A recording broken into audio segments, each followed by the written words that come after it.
Serangan rudal Iran ke pangkalan udara militer Amerika Serikat Al-Udeid di Qatar tidak menimbulkan korban jiwa. Hal ini berkat militer Qatar yang disebut sudah melakukan persiapan dan berhasil mencegat hampir semua rudal yang ditembakkan ke Iran. Namun rupanya serangan tersebut sebelumnya sudah diberitahu Iran kepada Amerika. Presiden Amerika Serikat Donald Trump sebelumnya juga mengatakan terima kasih kepada Iran atas pemberitahuan itu. Menurut Trump, peringatan dini itu membantu Amerika Serikat menghindari korban jiwa dan kerusakan signifikan.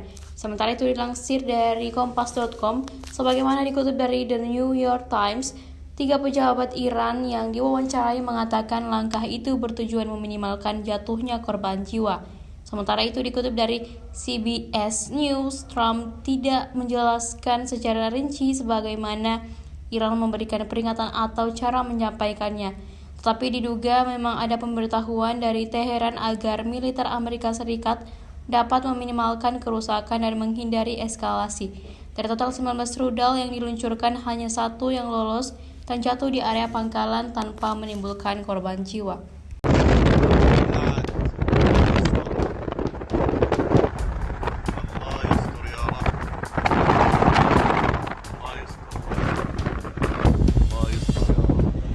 Download Tribun X sekarang, menghadirkan lokal menjadi Indonesia.